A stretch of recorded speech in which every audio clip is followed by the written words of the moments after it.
आज के समय में हमारी कंट्री का कैपिटल दिल्ली एक बहुत ही ज़्यादा पोल्यूटेड सिटी बन गया है। यहाँ का एयर क्वालिटी इंडेक्स अभी 423 पर है। हो सकता है आप जिस वक्त ये वीडियो देख रहे हैं उस वक्त तक इंडेक्स में इसका नंबर बदल भी गया हो।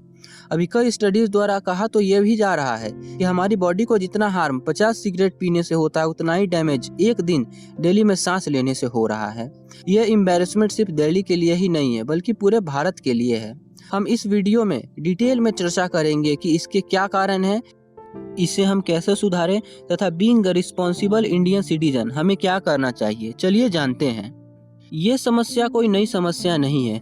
आज से लगभग 10-12 साल या फिर उससे भी पहले के समय से हम ये सुनते आ रहे हैं कि दिल्ली की एयर क्वालिटी खराब होती जा रही है। स्पेशली सर्दियों में तो ये समस्या काफ़ी बढ़ जाती है जो कि हमारे स्वास्थ्य के लिए काफ़ी हार्मफुल है।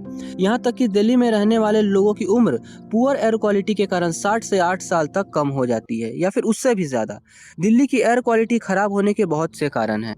इसके लिए दिल्ली के पॉलिटिशियन नेबरिंग स्टेट्स को ब्लेम करते हैं। कहते हैं कि ट्रक्स गाड़ियां ज़्यादा संख्या में दिल्ली में एंटर करती है और सर्दियों में पंजाब हरियाणा यूपी द्वारा स्टबल बर्निंग, जिसे हम लोकल लैंग्वेज में पराली या पुआल भी बोलते हैं, उसे जलाने के कारण हो रहा है। साथ ही दिल्ली के नेबरहुड स्टेट्स बोलते हैं दिल्ली खुद ही खुद को पोल्यूट कर रहा है, जिसका कारण में दिल्ली में ज़रूरत से ज़्यादा पर्सनल व्हीकल्स और हाई कार्बन प्रोडक्शन वाले फैक्ट्रीज को बताते हैं।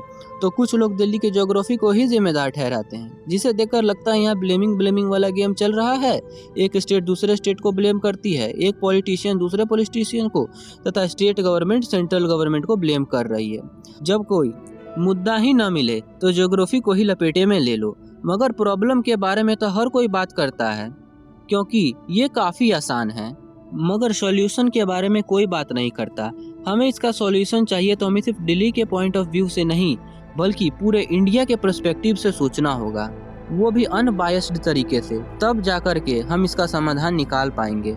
आज दिल्ली कैपिटल है इसलिए हमें ज़्यादा अट्रैक्ट कर रहा है, मगर भारत के इससे भी बहुत से फेमस शहर हैं जो कि दिन प्रतिदिन प्रदूषित होते जा रहे हैं। अमृतसर, चंडीगढ़, वाराणसी जैसे बहुत से शहर इस लिस्ट में आते हैं। ये समस्या चाइना में भी थी। आज से 10 साल पहले जब 2014 में शी जिनपिंग ने ऑफिशियली एडमिट किया था कि उनकी कैपिटल बीजिंग पॉल्यूशन को मैसिव स्केल पे फेस कर रही है, जिसको सुधारने के लिए उन्होंने $270 बिलियन का प्रोग्राम बनाया, जिसके अंडर कई सालों में उन्होंने बहुत से काम किए, जैसे ज़्यादा पॉल्यूशन मेकिंग सोर्स पे बैन लगाना, उनका अल्टरनेटिव निकालना। चाइना में इलेक्ट्रिक व्हीकल मैसिव स्केल पे प्रोड्यूस किए गए और उन्हें व्यवहार में भी लाया गया। जब चाइना ये कर सकता है तो why can't we do that? मगर इसके लिए हमारे पास 270 बिलियन जैसे एक्स्ट्रा पैसे नहीं हैं। फिर भी हम कोई पैकेज बना भी दे तो इसके असर बहुत ही कम नज़र आते हैं। कितने कम समय में ये समस्या का समाधान हो पाएगा, मगर कोशिश करने में क्या जाता है। इसे सुधारने के लिए सिर्फ हमें लॉ पे ही भरोसा नहीं करना होगा, बल्कि हमारे देश में लॉ तो बहुत हैं मगर इसे सही तरीके से व्यवहार में आज तक नहीं लाया गया है।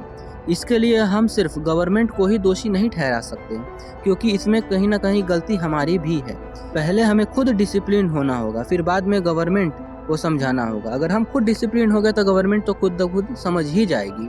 अब मैं अपने ओपिनियन के अनुसार बताने का प्रयास करूंगा कि being an responsible Indian citizen हमें क्या करना चाहिए। इसे सुधारने के लिए हमें पहले खुद पर ध्यान देना होगा। अगर हम अपने घर को, आसपास के जगहों को साफ सुथरा रखें, खुद से प्रदूषण करने वाली चीज़ों का प्रयोग कम करें, तो ऐसा अगर भारत के अगर 140 करोड़ लोग सोचे तो भारत खुद ब खुद साफ हो जाएगा। इसके लिए हमें कोई फालतू की कैंपेनिंग, मार्च वगैरह करने की ज़रूरत नहीं है और ना ही प्रोटेस्ट करने की ज़रूरत है। भले ही ये बात घिसा पिटा लग रहा हो, मगर यही तरीका काफ़ी ज़्यादा इफेक्टिव है। आप अपने विचार इस पे कमेंट में हमारे साथ शेयर कर सकते हैं।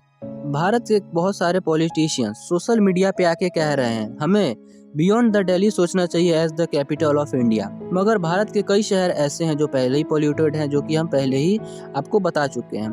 कुछ शहर ऐसे हैं जो कि अभी भी साफ सुथरे हैं, जैसे चेन्नई या हैदराबाद, मगर ये बोलना काफ़ी आसान है कि उस जगह पर कैपिटल बनाया जाए, लेकिन साफ सुथरा होने के बावजूद भी उसे कैपिटल बनाना काफ़ी ज़्यादा मुश्किल होगा, क्योंकि वहाँ पर उतना लैंड ही नहीं है कि जितना हमें ज़रूरत हो एक कैपिटल बनाने के लिए। क्योंकि एक कैपिटल में हमें बहुत सारे इंफ्रास्ट्रक्चर जैसे supreme court, embassy, parliament and many other kind of infrastructure build करने पड़ेंगे, जो कि काफ़ी ज़्यादा लैंड एक्वायर करेगा, जो कि चेन्नई हैदराबाद में तो उपलब्ध नहीं है। इस पर खर्च भी कम नहीं आएगा।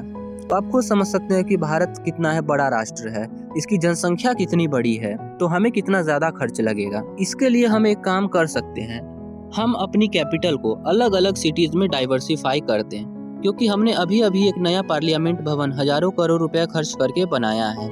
इसीलिए नया नया इतना जल्दी बनाना हमारे लिए उतना ज़्यादा समझदारी वाला बात नहीं होगा। इसलिए हम एक अलग अलग सिटीज़ को इसका अल्टरनेटिव समझ सकते हैं। श्रीलंका जैसे छोटे से देश के पास भी आज अपना 2 कैपिटल है, तो हम क्यों नहीं अपना 1 से ज़्यादा रख सकते हैं। इससे हमारा खर्च भी कम होगा और हमारे कामों में भी सुविधा होगी, ना ज़्यादा भीड़ भड़ाका होगा। दोस्तों, आप अपना विचार हमारे साथ कमेंट में शेयर करें। वीडियो पसंद आए तो लाइक भी करें और हमारे साथ जुड़े रहने के लिए सब्सक्राइब भी कर दें। धन्यवाद।